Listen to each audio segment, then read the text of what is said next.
ANM ನ್ಯೂಸ್ಗೆ ಸ್ವಾಗತ. ಚಿಂತಾಮಣಿ ನಗರಸಭೆ ಅಧಿಕಾರಿಗಳಿಂದ ಪ್ಲಾಸ್ಟಿಕ್ ರೈಡ್.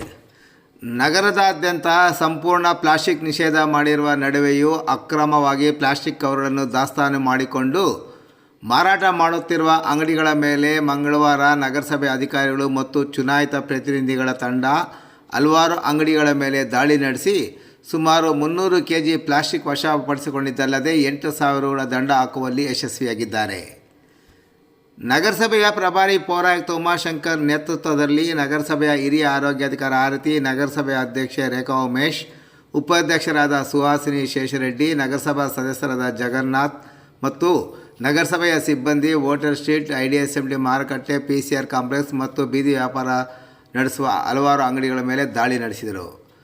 ದಾಳಿಯ ಸಂದರ್ಭದಲ್ಲಿ ಸಾವಿರಾರು ರು ಬೆಲೆ ಬಾಳುವ ನಿಷೇಧಿತ ಪ್ಲಾಸ್ಟಿಕ್ ಕವರ್ಗಳನ್ನು ವಶಪಡಿಸಿಕೊಂಡು ದಂಡ ಹಾಕಿ ಎಚ್ಚರಿಕೆ ನೀಡಿದ್ದು, ಮತ್ತೊಮ್ಮೆ ನಿಷೇಧಿತ ಪ್ಲಾಸ್ಟಿಕ್ ಕವರ್ಗಳು ಸಿಕ್ಕಿದರೆ ದಂಡದ ಜೊತೆಗೆ ಕಾನೂನು ರೀತಿ ಕ್ರಮ ಕೈಗೊಳ್ಳುವ ಬಗ್ಗೆ ಎಚ್ಚರಿಕೆ ಸಹ ನೀಡಿದರು. ದಾಳಿಯ ಸಂದರ್ಭದಲ್ಲಿ ಮಾತನಾಡಿದ ಪ್ರಭಾರಿ ಪೌರಾಯುಕ್ತ ಉಮಾಶಂಕರ್ ಅವರು, ನಗರದ ವಿವಿಧ ಅಂಗಡಿ ಮಾರಾಟಗಾರರ ಸಭೆಯನ್ನು ಹಲವಾರು ಬಾರಿ ನಡೆಸಿ ಅವರಿಗೆ ಎಚ್ಚರಿಕೆ ಸಹ ನೀಡಲಾಗಿದೆ.